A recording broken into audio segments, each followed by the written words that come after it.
Hey, Sox fans. Welcome to Good Guys Talk Back, a local fan-centric Chicago White Sox podcast, hosted by Nick Murawski and Pat Hester.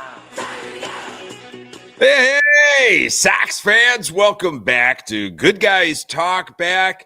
This is episode 294. I am Nick Murawski. This is a fan-centric Chicago White Sox podcast, some Sunday night therapy for you at the end of a long holiday weekend, talking all things Chicago White Sox. We do this podcast every other week during the off season, and we're just about here kicking off our 7th season, believe it or not, Pat. We do it right around the winter meetings, which are coming up next week, I believe. But entering the 7th season doing this. So really appreciate everybody joining us as usual. Live if you can, that's great. Subscribe to the Good Guys Talk Back YouTube channel. Like the stream, set your notifications, and the audio available absolutely everywhere. Got some fun stuff to talk about here as it is cold. Winter has come already here on December 1st. With me, as always, my best friend, diehard Sox fan, Pat Hester. Hello, sir. Nick, good evening. I hope you're staying warm and you're enjoyed your Thanksgiving. I do. Just curious. Are you surprised that the Bears didn't ask Grady Sizemore to be interim coach until they hire somebody? Give him a shot. Maybe he doesn't know he wants that job either. Yeah. Well, I would say that the Bears and the Sox, it feels like a lot of Chicago teams, but the Bears and the Sox have a lot of kind of parallels. But I ask you again, Pat, is I think I asked you a while ago, maybe at the beginning of the Bears season, where would you put your stock in? Okay, where would you put your fan stock, with the Bears or with the Sox? Now here after the Eberflus firing. Oh, I'm still putting it with the Bears. I mean, the upside in the players' talent on the Bears is far superior than what the White Sox have. Does not mean it's going to equate into any kind of wins. It hasn't thus far, but I would say I have a lot more faith in the talent on the Chicago Bears, and it's a lot of it maybe, Nick, because there was zero on the south side, and there will be less as we approach spring training. Yeah, that's a good point. There probably is going to be less. There's some rumors about Crochet we can get into in a little bit, as well as Luis Robert Jr. Welcome Sydney, Greg, and Scott joining the live stream here. We appreciate you being with us on Sunday night. So Pat, hopefully you had a good Thanksgiving. Hopefully it was sometimes it's more than just like a 3-4 day weekend. It's like a whole week. People are really and I appreciate that. I appreciate people taking the time to celebrate Thanksgiving the way it should be. But we are in all Christmas mode right now, right? We are 100% in. It's interesting, Nick, because Thanksgiving being as late as it was this year, it's like it's a quick flip of the switch right now. So it's quickly putting away pumpkins. Now we're getting up trees and lights, and we're into it, man. It's big time. The elves are out. They're on the shelves. I hope everybody's enjoying that as you're a parent and frantically waking up at 2 a.m. thinking, I hope my wife hid that damn thing, or else we got problems tomorrow. But it's Advent calendar time. Wake up, get a couple candies, go find the elf. Boom. We are lock, stock, and barrel into the holiday season. So happy holidays to all. I'm wondering, Pat, if anybody has got Sox Fest tickets on their holiday wish list. If they've asked Santa for that, if it's something that they're hoping to find underneath the tree. I haven't heard anything about ticket numbers so far, but just shortly after we finished up our most recent episode, and we talked about Sox Fest, what's going on, where are all the details, what's happening. Shortly after we got all of the details, Sox Fest, they're calling it Sox Fest Live. It's back in January 24th and 25th, 2025. Just a 2-day event, I think 4 to 5 hours maybe per night. And there are a lot of different wrinkles, a lot of different twists that if you've experienced Sox Fest in the past, and again, we haven't had it for several years, it is very different than it has been. It is not at a hotel like it's been. It is at the Ramova Theater, which is this refurbished theater on Halstead, like Halstead and 35th, just south of 35th in Bridgeport. And from what I understand, it's a nice venue. I don't think it's terribly large, but I don't think they're expecting large crowds. There are some perks for season ticket holders. You could have bought this special pass to give you all these other kind of ins and outs, but there's no like special bobblehead giveaway if you buy this 2-day package. The hotel thing was pretty special. You'd have to get the room at the hotel for 2 nights and buy a 3-day pass. That's not even an option with the Sox Fest Live. So I was looking at a 1-day pass. You and I have talked about it. I have not bought anything. It sounds like from Sydney, he's hearing that it has not sold out, and I'm not surprised. But after hearing some of these details, Pat, on Sox Fest, are you haven't gone? You've never been to a Sox Fest. Is this variation getting you excited?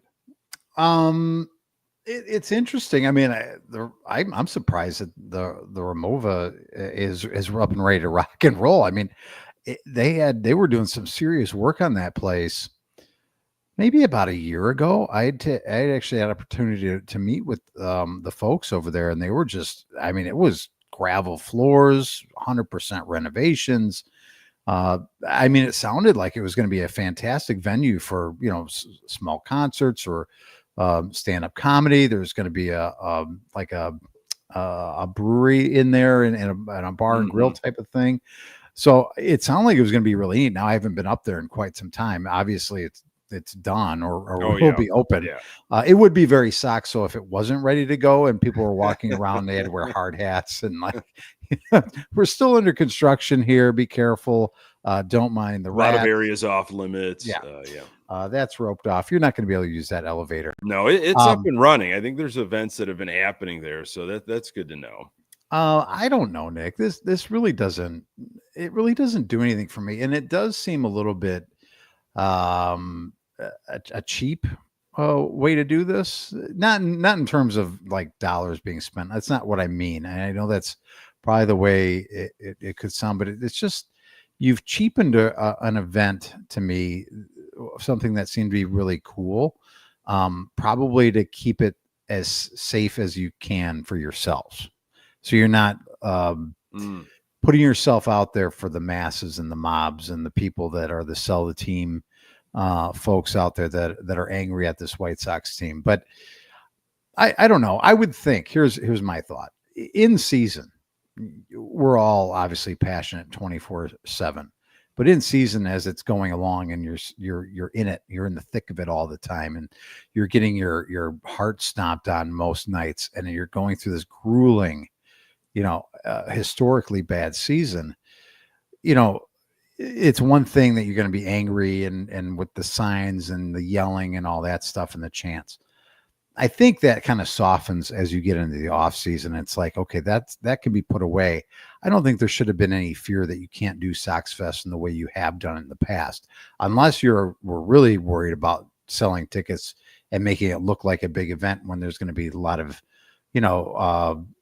void space in a hotel situation. But again, it's really just going to be about celebrating the 2005 team anyway. Why couldn't you just do it the way you've done it in the past and make it a 3-day hotel event like you've done? I don't know. It just seems like something to just almost pacify the fans for the years of screaming, where's this event been at? And they keep blaming it on COVID and all the other stuff that they've blamed it on in the past. I don't know. To me, it just seems like a little bit of a lesser thing to be a part of. Yeah, it's I'm trying to think about this even in further detail. Scale down to 2 days, 4 hours pretty much a day in Bridgeport. And I think in one way that's great for what the alderperson, someone like Nicole Lee of the 11th Ward, wants to showcase is, hey, we have opportunities here in the ward. This team should stay in Bridgeport. We don't need to go to the South Loop. We don't need to go somewhere else. We've got all these opportunities that are very close by. Let's highlight one of those and have Sox Fest there. But that is the opposite of what Reinsdorf's angle is. Reinsdorf's angle is, there aren't opportunities here. I need to go make money in the South Loop. That's where the money is going to be made. I need to have my restaurants and hotels and all the nightlife. And that's the exciting area. So it's kind of odd that these kind of worlds are colliding a little bit, and it being at Ramova Theater in Bridgeport. So very limited parking over there, which parking is always a hot topic, especially when you talk about the renderings of the new stadium in South Loop, if that'll ever happen. I think as Howard mentioned in the chat, I think they're shuttling people. If you park at the lot at the ballpark, you can get shuttled over to the Ramova Theater. It's an odd way of doing things. I think people like having their hotel room, on site. They could just take the elevator down to the lobby, to the ballroom, walk around to all the different events. It seems like it's very limited, Pat, in terms of the normal like memorabilia, autograph stuff. I don't even think they're doing much with the 2005 team. When I really read into it more, it sounded like there could be a variation of celebrating, but they're going to try to celebrate the 05 and the 125-year history during the season.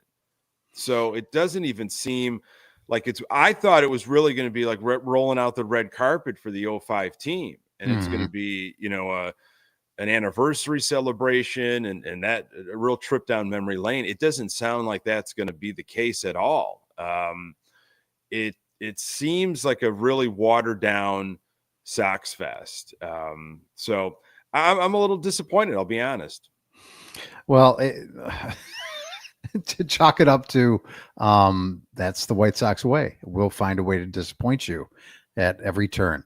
And I like Greg's comment there. No bobblehead, no Greggy, and I get that's a big thing. I mean, yeah. The giveaways at times are what bring the people into the ballpark, right? There are, and you being one of them. Yes. I mean, it's hard for me to imagine you're going to put on this event and not have some type of special giveaway item, a collectible item that somebody could walk away with or have an opportunity to purchase. I don't even know how it would go, but that's surprising that wouldn't be an option or part of this event. It's really, I think, just on the outside, and it sounds like the kids portion is off-site in Pilsen. Normally there's an interactive kids thing that's right there within all of the other events. That's somewhere else. A really odd way of doing it. I'm sorry. And at that location, nothing against the Ramova Theater, but you haven't had a Sox Fest. I get it. I get what happened last year and the year before that. I get where everybody's, anger is and rightfully so. And with all the other stuff that's happening with this team, but this is still the Chicago White Sox that have been around for 125 years, one of the biggest cities in the country with a rich, rich history. Not very celebrated, but it's a rich history. And you haven't had a Sox Fest, a fan festival for all fans in quite some time. And you're going to do it at the Ramova Theater. Okay. This is what the White Sox Senior Director of Public Relations, Sheena Quinn, said of the event. We were excited to bring it back and introduce a new concept. When we were talking about the idea of Sox Fest, we were like, let's do it in a different way. Let's reimagine it. Let's think of an experience that's really going to give a way to connect with the White Sox organization, especially after such a difficult year. We want to offer something to the fans that is going to feel different and feel something like they are totally immersed into the experience. And I don't want to make a joke of it, but honestly, it kind of writes itself as a joke. You want to immerse into the experience. That's what we're hearing, what the experience to be with the White Sox organization is a watered down version of a big league club. You want to feel fully different and feel something strange. It's a Sox Fest light, not live. So that's her Well, take. Nick, would you have rather them just not do anything again, or is at least the attempt gratifying? At least the attempt is gratifying, and I am still very interested in going. It's just, I think with my vibe is a very fan centric kind of podcast and kind of analytical at times of how not only the team handles their business, but the organization handles things and the way they sometimes can't get out of their own way, if that makes sense. This one just seemed strange, like you should be coming back, like, fireworks, explosions, go big, go absolutely big. I think they're spinning it in a very like small, intimate way where maybe you can sit down and have a coffee with Will Venable if you want and share a sandwich with him or something. Could you imagine if he sat down and had a coffee with everybody? I mean, he'd have at least 3 cups of coffee. He might have that opportunity with how the numbers shake out and the capacity of this place. But hey, I'm glad it's back. I'm glad that there's a fest that is back celebrating this team and the fans that are hungry.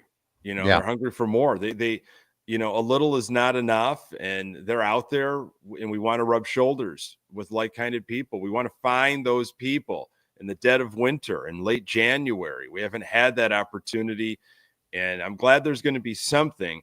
I just wish I wish it was a little different than what it's being rolled out here. Let me ask you this then, because you've obviously done more of the research on the details of the event. You said there's a kids portion that'll be offsite in the Pilsen area. Yeah. So we're both parents. What if we want to bring our kid to both parts? It's January. The parking, you said, is going to be, they're going to be shuttling people from the ballpark. This seems like a little, I don't know. Maybe I'm an old 43-year-old man who's become soft and I can't handle it.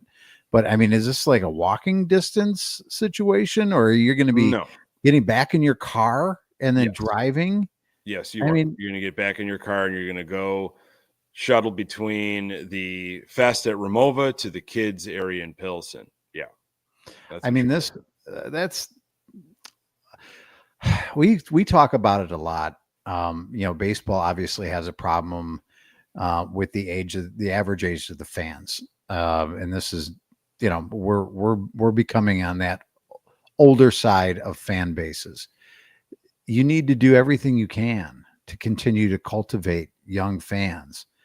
And the White Sox, just taking them as a microcosm, doing this with their fest, where you can't even have the kids portion be a part of the actual Sox Fest and you have to have it off-site somewhere else, seems like a complete swing and miss. No pun intended.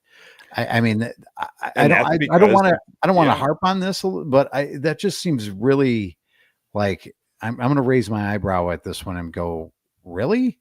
Now we're going to keep that separated and make it logistically hell for people that might have young kids. You do this all the time. Your son is young. I've got 4 kids. To do anything is an event in itself. So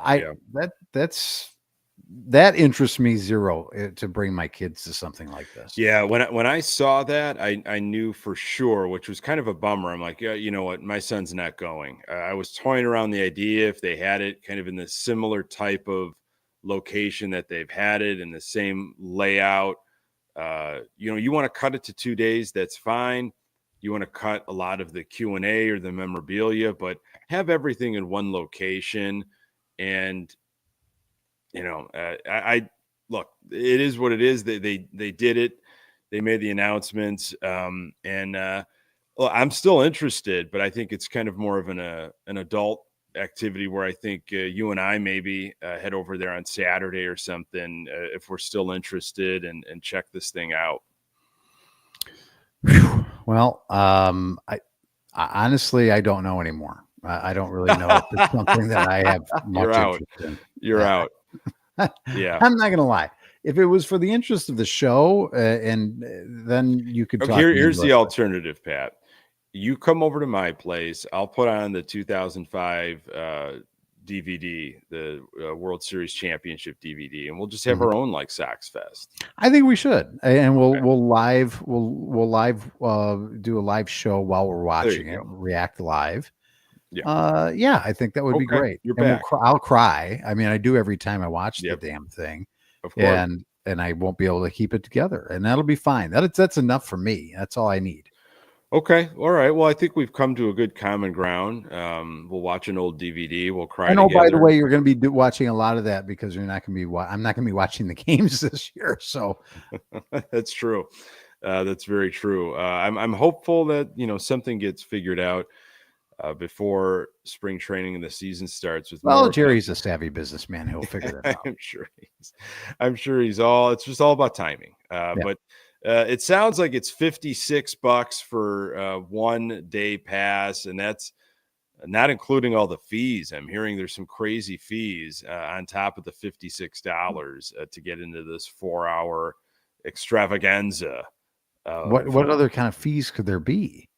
Well, when you buy your, I don't know if it's through Ticketmaster. I'm assuming there's all these add-on fees. I know someone was saying like $11 or $12 fees on top of the $56. For this event.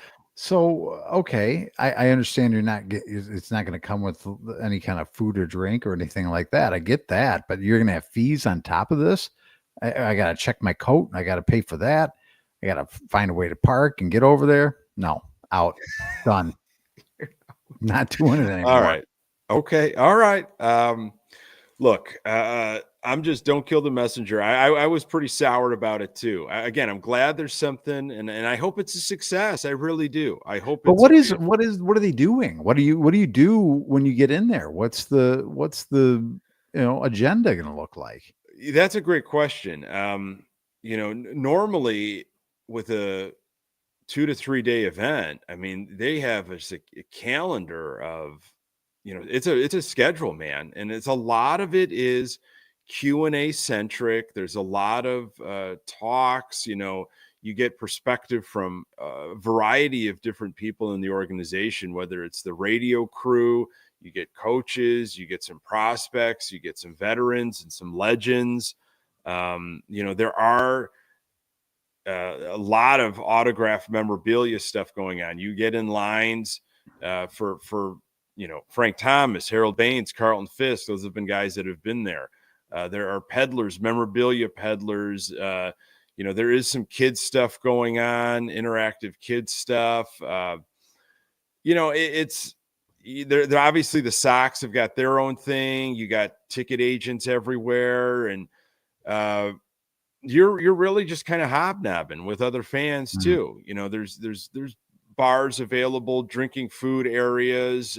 So in this situation, it just sounds like you're kind of just wandering around. What you might be doing, and could be kind of a game. Maybe it's going to be fun like this. You're trying to spot White Sox players. You're like, is that somebody on the team this year? They better be wearing their jersey with their name on it. Is that somebody? Because I don't know who any of these players are. So that's going to be the fun of it, is can you spot a White Sox players? They're just walking around the theater. That would be cool. Oh, you know what would be great? Like Chris Getz open mic. Like put him up there to his best 5 minutes and see what he's got. Or maybe it's a couple songs, a couple tunes. Maybe Jerry gets in and plays the piano.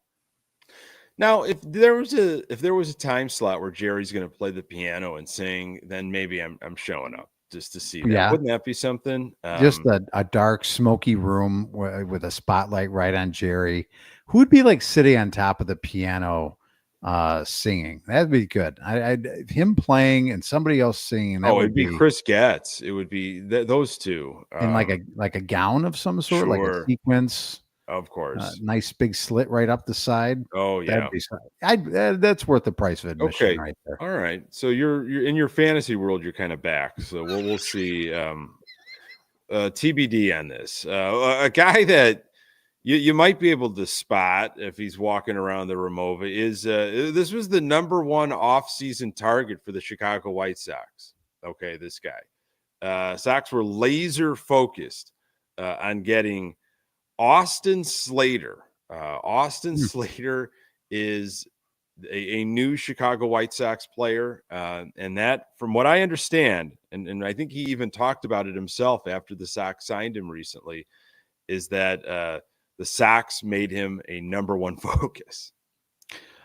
Well, you know what? I'm glad they executed their plan, Nick. Exactly. You can look at it like that. That's perfect. I'm going to look up an Austin Slater real quick. Austin Slater is an outfielder, a pinch hitter, a first baseman, plays all over the outfield, pinch hitter, first base, signed to a 1-year, $1.75 million contract. He's 31 years old, played for the San Francisco Giants, Reds, and Orioles, 3 teams during the 2024 season, slashing, get ready for this, 209, 321, 266 with 2 home runs, 18 RBIs, and 24 runs scored in 84 combined games. He finished with the Orioles and had his best 33-game stretch of the season in Baltimore. And that's where Ryan Fuller, of course, the new director of hitting, came from. So obviously, Ryan Fuller saw something in this young man, in this Austin Slater, this journeyman, and said to Chris Getz, while he was maybe getting ready for that piano number, hey, we need Austin Slater on this team, and they achieved their goal. They acquired him. I was really hoping his middle name would have been with a C, so he would have been AC Slater, like from Saved by the Bell. That would have been fantastic. But his middle name is Thomas, so that doesn't really work for me. Yeah, that was impressive. He'll fit right in. I can't wait to see what he does. He can play all over the field. That's great. Yep. Does he happen to play a right field or second base? Well, he might. The problem with plays everywhere.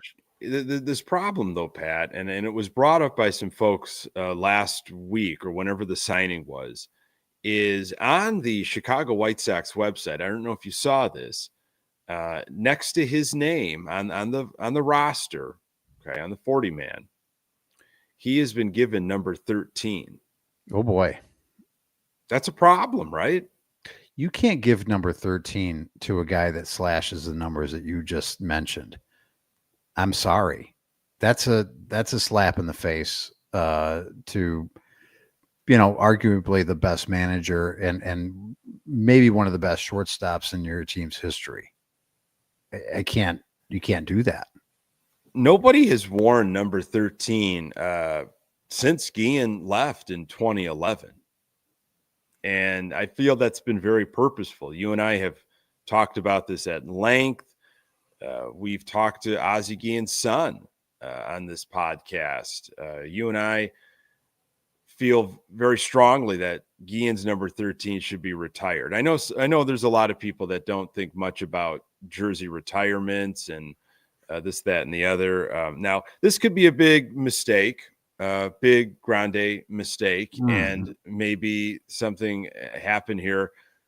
I don't know. Maybe there was a falling out, and Jerry has decided, you know what, we're not going to hold 13 anymore. Maybe Guillen said something to Jerry, like, you know what, you don't want me to manage, get rid of my 13. Give it to somebody. Give it to your number one offseason target. I don't know. I was under the impression kind of that it was going to happen eventually, that maybe Ozzy wanted his grandkids to be a little older to kind of understand and appreciate the ceremony. But it's really odd that you hold on to this number since 2011 and you're giving it to Austin Slater. And wouldn't this year of all years be the year to do it? Oh, wouldn't you think? Absolutely, man. I mean, again, you're not going to bring people into the ballpark because of the play. It's just not going to happen. So you got to milk this 05 anniversary thing for all it's worth, and to use that as a good excuse to retire Ozzie Guillen's number, put a statue up where he's calling for Big Bobby Jenks, the big arms out, that classic pose. I mean, boy, you'd pack the house. That a lot of things you just said as we switched topics here have blown me away a little bit. That and that this guy was their number one target, and then I started thinking about what if they were able to successfully get their number two target, and he was the number two guy. How much worse is the number two guy going to be? We could find out. Check him off the list. Now we can go for this jackaloon who's batting 198 and can play everywhere. He's not going to hit any home runs. He's not going to play anywhere. He's not good enough. You know what that means to me, Nick, when they say he can play everywhere? He's not good enough to play anywhere. Yeah. Yeah. That's that this is what the offseason was last year, right? There were these like toolsy, handsy guys, these utility guys. We need speed and we need defense, and we need guys that can bunt and hit guys over and all that stuff, which is great if that's your philosophy and you're building a team. I mean, I feel like the Cleveland Guardians have kind of done that in years past. Is like they play to their strength. They get guys that play a certain way, but they also have some smashers, and they have a killer pitching organization. Like they just produce pitchers. It just happens for them time and time again. So they've got some kind of philosophies, some ways of doing things. The Sox do not have something. And so maybe Fuller wanted this guy. Maybe it's just like, I think this is a guy that we want to have on this team. Not much is happening in 2025. Let's bring him and let's give him number 13, Ozzy's number. Let's really salt this thing up. Let's continue to foobar every single possible thing that we can do. Let's see how we can really screw this up. You thought last year was something. Wait till you get a load of this year, guys. Yeah, we're going to start off by signing Austin Slater, AC Slater. Now, something, Pat, that I don't think they screwed up here is we are unfortunately, or fortunately, I think for you and I, it's fortunately, having to say goodbye to Gavin Sheets. He is the White Sox did not tender a contract to him. So the grand experiment of part, two left foot right fielder, first base, part-time pinch hitter, DH, who knows what, that is gone now. You're never going to say he can play everywhere. No, you're not.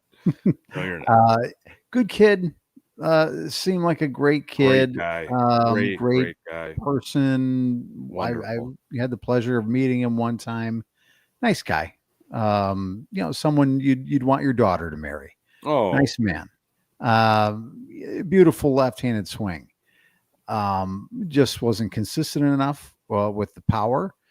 And boy, oh boy, you talk about a guy just, and maybe it's unfortunate for him that he was forced to play a position that he just wasn't meant to do, and trying to learn it, and quite frankly, trying to learn it from maybe a guy like your buddy Darryl Boston, and was trying to help him at times, and that wasn't a good thing.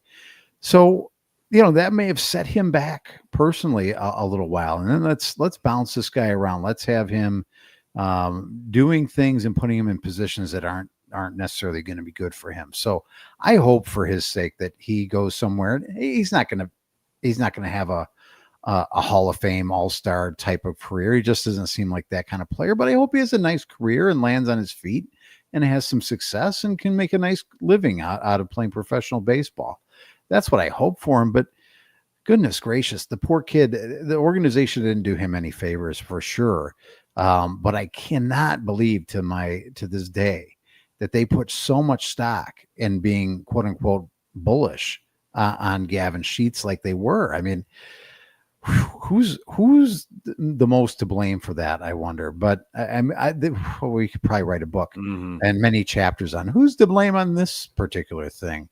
Probably a Rick Hahn, I would say, for this one. I mean, that seemed like it was Rick Hahn's baby there, and it didn't really work out. So again, I wish him nothing but the best, but I can't say it'll get better in right field, but it certainly can't get worse from an everyday right fielder perspective.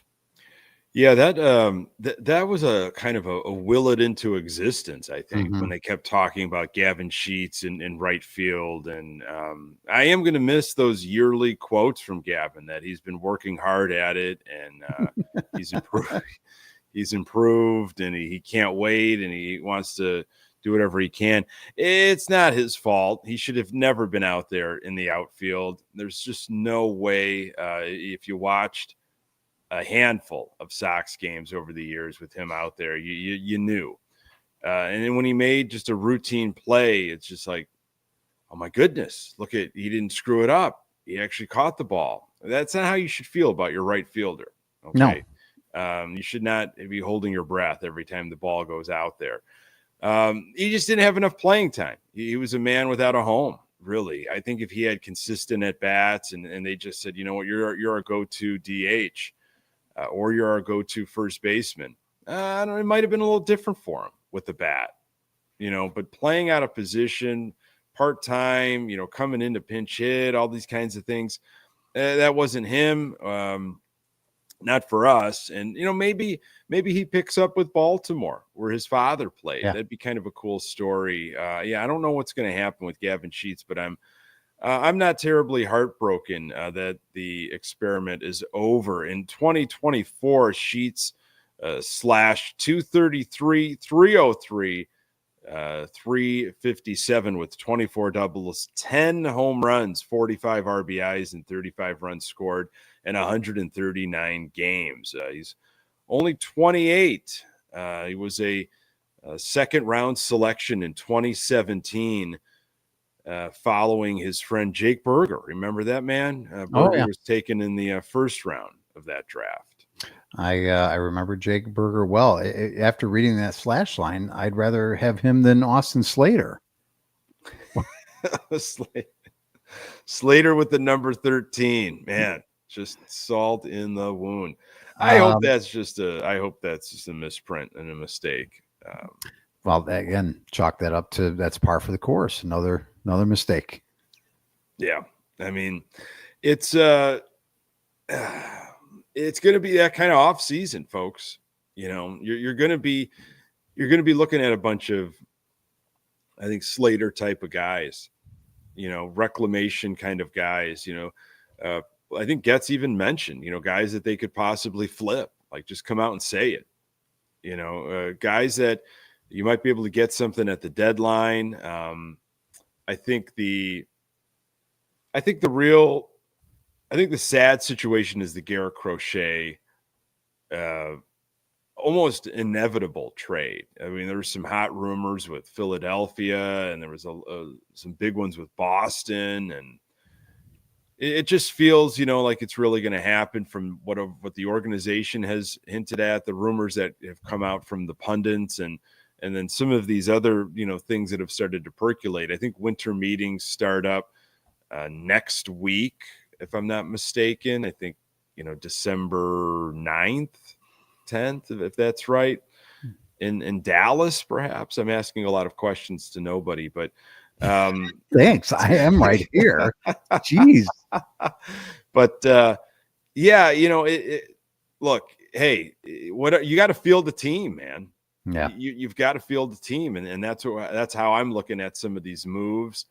It's a year where I think we're looking at maturation from some young guys and seeing how the arms develop, not necessarily at the big league level, but at the minor league level. And then I will question myself as a fan, Pat, are we just grooming them to be gone in a couple of years, to get more prospects because we're not going to spend the money? I don't know. That's really where I'd love to know. I'd love to be a fly on the wall to know what the long-term plan is. Like, obviously there's plans and variables and plan B's and C's and D's and all that kind of stuff. But, let's say everything kind of works out, minus a couple like catastrophic things going against you. Like, is this really a 5-year plan? Is this more like we're going to be looking at this for the next 7 years? I mean, I'd love to know where their thoughts are. And when you're talking about Garrett Crochet and you're going into winter meetings, I feel like other GMs and other owners are going to be looking at the White Sox and going, man, these guys have no clue what they're doing. And let's do business with them because we're gonna fleece them, and they're gonna just take whatever we're gonna offer them because they really have no clue. We're the old saying is we're playing chess and they're playing checkers, type of thing. I just don't really know if I believe they know what they're doing. Yeah, it feels that way at times, especially with some of the moves that Chris Getz has orchestrated. Wanted to say hello to Sean and Trey. Joe, Howard, of course, Ian, thank you so much for being with us here on Sunday night. As we're talking White Sox, trying to work our way through some of the things that we know, some of the things that might be coming up. We know that there's a new bench coach, Pat.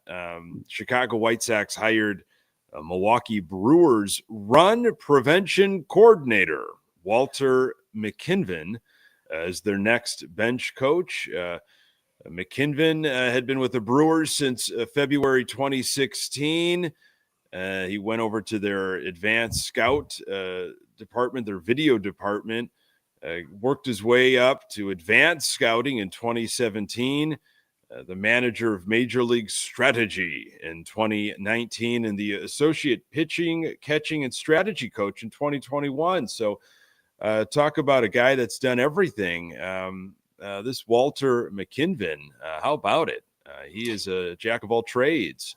It sounds well. First of all, I like getting from an organization like Milwaukee because Milwaukee has had a long, I won't say a long run of success, but they've had some sustained success over the years, and they've done things because of scouting, because of being able to outmanage a lot of times the other team and having to do the little things right because they're in a smaller market and they're not going to be spending a ton of money. They're not going to have a ton of stars. And they continually, it seems like, surprise people in their division. Now, you could also argue that like the AL Central has been for many, many years, outside of this one where it was really strong, it could be anybody's division from year to year most of the time. So taking someone from Milwaukee feels like a good hire to me. I have no idea if he's going to be worth the a shit once the season starts, but I do like what I hear from in terms of a resume. If you put that resume down in front of me, I go, I'd like to talk to this gentleman. He seems like he's got a lot of things going on. Maybe he'll be at the Ramova Theater. And let's have a cup of coffee. And I do like, I do like the old title. That's a really cool title. I'm the run prevention coordinator. I like that title too. What the hell is that all about? I didn't even know that was a thing. I mean, that will, as you're combing through resumes on LinkedIn or wherever the White Sox were finding their potential. Do you think they use LinkedIn? I don't know. Whatever Venable was doing. I mean, when you get to, I am the run prevention coordinator, you kind of have to stop and just say, that's interesting. And we are an organization that could definitely use one of those run prevention coordinators. I'd like to talk to you, Walter McKinven, please, and all of the other things you've done for the Milwaukee Brewers. Now, the problem is you've got to have the tools to be able to prevent these runs. You know, he could do all the coordinating he wants, but if he doesn't have the players to prevent, that could be a problem. I envision he's got like you ever see like one of those old time like war movies where they have the big map and they've got all the little pieces and they're moving the pieces on the map and they're the new front is here and that's where I feel like he's at. But I mean, if you've got some boobs out there, I mean, what are you going to do? But I do also like, in all seriousness, not just the fact that he came from Milwaukee and that kind of thing.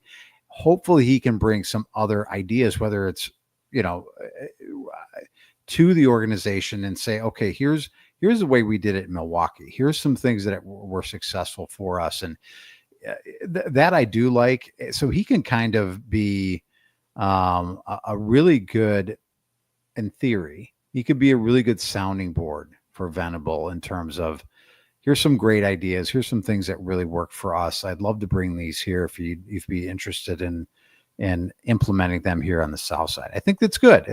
To me, it's a good hire. Again, I don't know what how you're going to measure success for any of these guys on this staff, but we shall see. Yeah,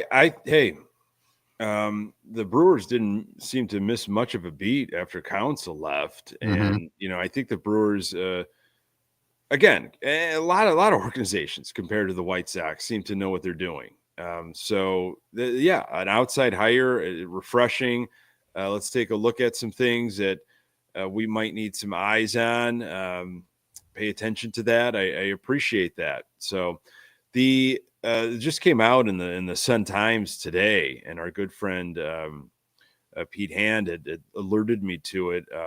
And I usually comb through the Sun Times, but I wouldn't have caught it this late. Daryl Van Schoven of the Sun Times came out with a little blurb about some of the other coaches, and there's a lot of returning names, and I think there's going to be some more coaches announced later this week. But you've got the hitting coach, Marcus Timms, and pitching coach Ethan Teflon Katz returning. Grady Sizemore is returning for his second season as a coach on the staff. Just as coach. Just coach. I'm just happy to be here. If you find something for me, what's that? Manager? Sure. I'll give that a try. Whatever. I'm just here to have fun and learn. Are they going to actually give him a jersey this year? Because he didn't have one, right? He didn't. I know not a lot of managers or coaches wear the actual full uniform anymore these days, but I don't think he ever had one. I hope they issue him one at least. Maybe they'll do that at Sox Fest. Maybe they'll give him a. That'd be a nice reveal. Yeah. Here's your actual jersey, Grady. Welcome, Coach. Justin Jerschel will return to coach third base, and one of our favorites, first base coach Jason Bourgeois. He was the gentleman that was stuck in the can late to come out to the field. He's back at first base. Love to see that. Assistant pitching coach Matt Wise and catchers coach Drew Butera are also expected back. And more announcements later this week. So it seems like there's some new faces, but I don't know. Someone told Venable, easy, friend. You're not going to be able to change much. It's going to be the old guard. Again, very, very White Sox way. No manager, as long as Jerry's around, is going to be able to pick their own pitching coach. That's just the way it is. Which I think is probably one of the most important outside of your bench coaches on your staff is your pitching coach. And again, you could argue that the talent is not helping him maybe show what he's provided to this team. But I think a lot of guys have regressed under him and gone the wrong way. I was really excited about Ethan Katz when he joined the Chicago White Sox. I don't know how many years ago now it is, but it seemed like a good hire, and there was a connection there, right, with Giolito, if memory serves. So that seemed like a good fit.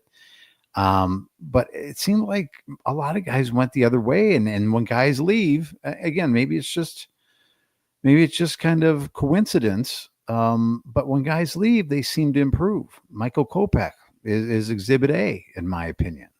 Who's the other one that I'm gonna forget. Doesn't matter. But guys seem to improve once they get away from an Ethan Katz. Maybe they're just because they're getting away from the South Side. But I don't know how you just continue to.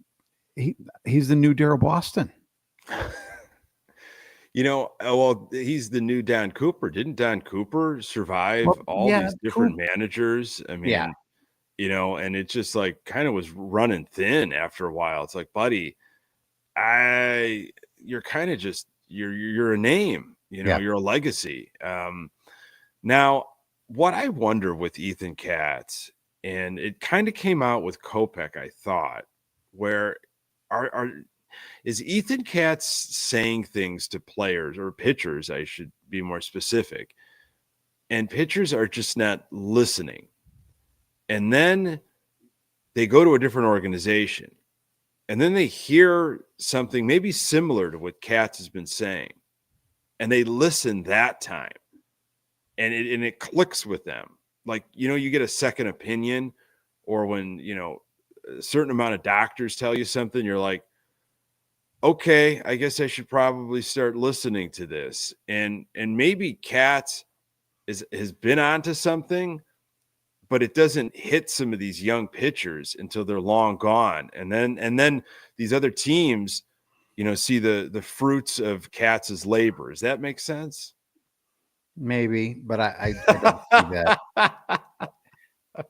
I mean, all right, that'd be something to try and sell if you're Ethan Katz. Like, and thank you, Howard. Ronaldo Lopez was the name I was looking for earlier. Yeah, Lopez. You could say, wow, look at Ronaldo Lopez.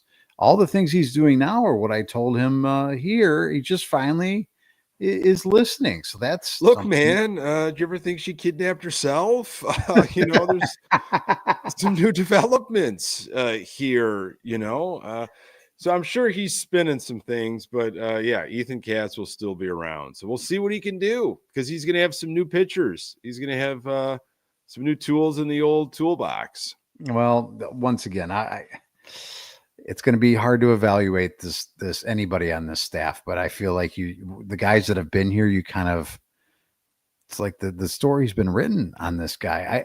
I don't know why you wouldn't want to try and start fresh and allow your new manager to bring in the staff that he wants to bring in. I can't imagine that everybody on that staff, Will Venable, is like, oh, I'm sold on that person. I'm sold on this person. I don't have a better option for any of these positions. Well, what we have here is just fine. It's hard to believe. Yeah, I wonder if there's just too much for Venable. It's like drinking from the fire hose. And he got kind of a scouting report on some of these coaches from Getz. And he's like, you know what? I don't really have anybody in my mind. So, like, let's just keep these people here. They know the system. They know the organization. They're here. I can't change everything right now. However, I am interested in a guy like Ryan Fuller and old Walter from Milwaukee. Let's get these guys in. I don't know. There's supposed to be more announcements later this week, but I get that point of view, Pat. That's how I've always looked at it. But maybe it was just too much for him. If that was the case, Nick, that's a very damning thing to say. I got to be honest, that would really upset me if that was the case. I'm sure the case is you're not allowed to hire anybody else. I would hope that as a manager of people, you would want every opportunity for these people to help you and help you be successful. You might only get one bite at the apple of being a major league manager. And that bite might only last for 2.5, 3 years. It just depends. Look at what happened to Grifol. It didn't last nearly as long as he probably hoped it would. And he may never manage again. So you're telling me that it's going to be just okay for him to just bring in guys because it's easy, or he's got too much on his plate? He hasn't managed a game yet. This is the opportunity for you to kind of take a deep dive on people and get the best possible group around you as you can. I fail to believe that it would be too much for him to go out there and a guy that, has been connected to the game for as long as he has, he doesn't have people on the short list that he'd like to bring in. That would be a little bit alarming if he was overwhelmed. Well, he might have people he's interested in, but they're employed, and maybe they're happy where they are. I mean, he'd have to, it takes two, right? He'd have to find people that are willing to either up and leave the team or are currently in between gigs.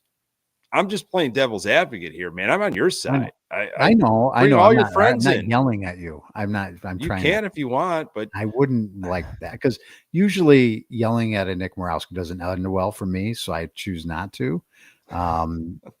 You're much brighter than I am, and you'll come back with things that I can't defend. I read a lot. You are very well read, sir. Look, I like your passion. I like your fire. I like where you're coming from. If I was a manager, you'd be my first base coach, friend. You know what? You'd be my bench coach because I want you right next to me at all times. As long as you don't make me do the game changer like I have to sometimes when I manage my kids' team. You know about the game changer app? I've heard a little bit about it. It is a daunting task to try and coach 8-year-olds and do game changer at the same time. Let me just tell you. So don't make me do the game changer. You won't have to do that. You can jog out a lineup card every now and then. Do I have to wear the tight pants, or can I? Because that won't work. I need you in uniform. What are you asking me? I hope your pants are tight. Do I always have to be out there, or can I have an inning or two off? Look, if you're my bench coach, you're next to me. If you're the first base coach, I got to have you out there. All right, I got to have you at first base. Wearing the hat or the helmet, I'm sorry, and just doing your thing over there. I mean, all right, look, I'm in. Okay. And Cuddy, I know Cuddy's listening. Cuddy, I got a special space for you, man. You're on my managerial list as well. I might have you at third base, Cuddy. That's what I'm forming a super team, man. So when he hears this tomorrow, probably driving around, he's going to have to towel himself off, knowing that you. So Eric is a good friend of ours, and he also voices the beginning of this show because he's a wonderful impersonator of Gene Honda. So how about that? A huge White Sox fan, him and his wife Rosie. He's going to just flip his lid, knowing that he has a future position on your team. Yeah, and he's earned it. And he's a great White Sox fan, as is his lovely wife, and they're great fans of the podcast. And so there's no question about it. And also, this is being recorded, so you can't take it back now. So don't want to, need to. All right. It's going to be a great addition. So yeah, I'm with you. Hopefully, the Venable is able to surround himself with some other friends of his. If there's more announcements coming later this week. I got a couple quotes of the week for you. One that's on a little bit more on what we could expect from Sox Fest, and then something from Mr. Venable himself. But Pat, wanted to thank everybody jumping in on a holiday weekend at the tail end of a holiday weekend to be with us here in the cold here in the Chicagoland area. It is winter, and we're getting ready for the winter meetings. We're getting ready to officially say we are in our 7th season. I can't believe it, Pat. I cannot believe we're talking 7th season of doing this. It is hard to believe, Nick. I can't believe people still are interested in what we have to say, but it is something. You've really made yourself into something, haven't you, Nick?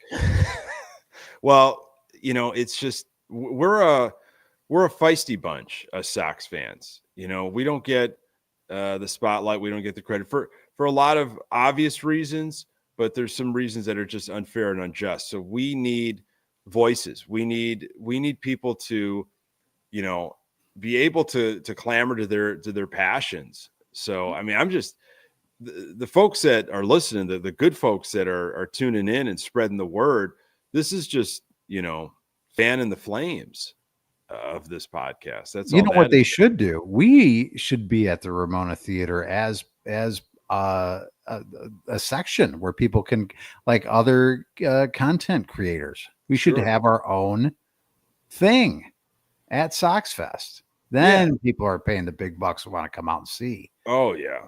Yeah, that's something to think about. I'll talk to this Sheena Quinn here, who's the director of whatever, and see if this is She's the director of whatever. I hope you wouldn't go up to her and just say, "Hey, director of whatever whatever the hell you do." You're directing. I got a great idea for you, because you obviously are screwing this whole thing up. Well, let's get to these quotes right. here. So this is more on Sox Fest from marketing director, I believe, Sheena Quinn here. There will be meet and greets, but it's not going to be your typical traditional autograph table setup. It's not like scheduled autograph times, Sheena Quinn said. It's more about the programming on stage, and then the meet and greet happening throughout the theater, throughout the evening.